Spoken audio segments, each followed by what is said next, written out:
Happy Easter, everyone. I'm Pastor Noel, and we are here on Common Ground, a place for all God's children. And this is the seventh and the final clue in the great silver Easter egg hunt here on Common Ground. So I hope that you find it. So we're also come to maybe the most surprising part of the Easter story.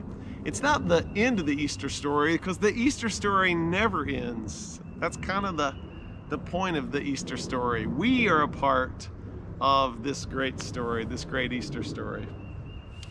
But remember, the disciples, they buried Jesus' body. It lay in the tomb for 3 days. And on the first day of the week, after the Sabbath, the day of rest, some of the women went to the tomb and they found it empty. They found the stone had been miraculously rolled away. They didn't find any soldiers there guarding the tomb. But one of my favorite resurrection stories, Easter stories, is it was on that day that two of the disciples, we don't know, one was named Cleopas and we don't know the name of the other, but they couldn't take it anymore, right? It was just so sad in Jerusalem, and maybe even in that upper room, and they just wanted to get, kind of put it all behind them, try to go on with their life. And so they went back home along the road to Emmaus. And along the road, a stranger came alongside them and journeyed with them. They didn't recognize this man, and he seemed to not know what had gone on. He said to them, "Why are you so sad?" And they said, "Do you not know, what happened in Jerusalem these days? Do you not know about Jesus, the one that we thought was the promised one of God, the Messiah, the one who would make everything right? Then where have you been, man? Are you living under a rock?"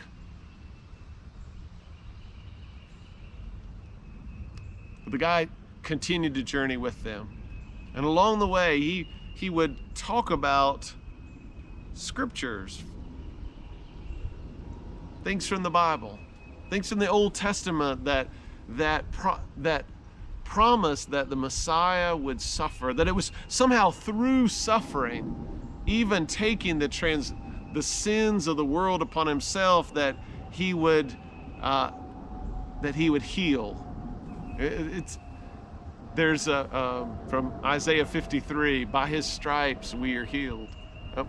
So I wonder if he went through all the scriptures teaching them about how the Messiah must suffer. And they said later that as he spoke, their hearts burned, maybe like their hearts would burn when they would listen to Jesus teach back in the old days.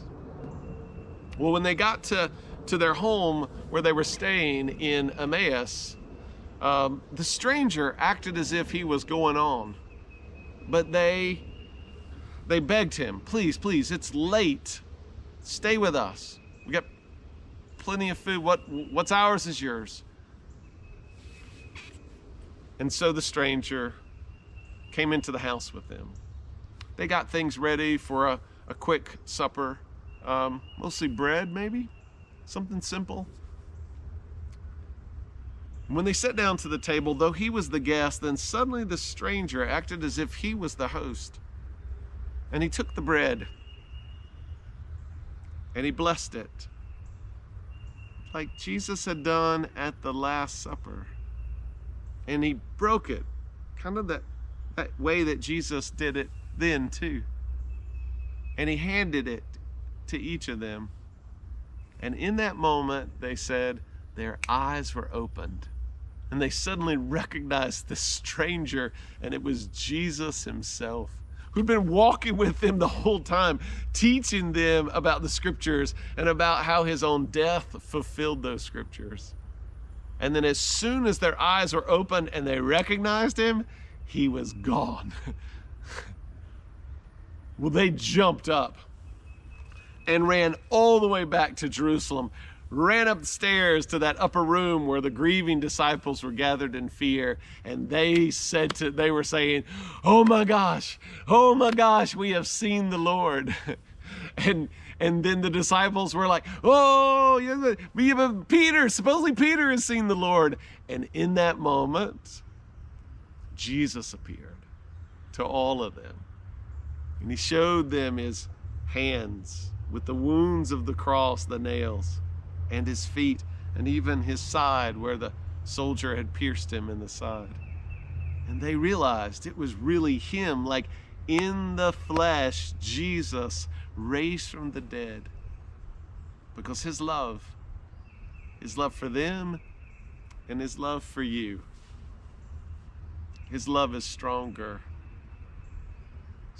than anything that we have done or left undone, stronger than our sins or our shame, stronger than death itself. Nothing can keep him from us, the scriptures say. One of the last things he will say to the disciples before he ascends to the right hand of the Father is he will say to them, lo, I am with you always unto the end of the age. That the risen Christ is with us.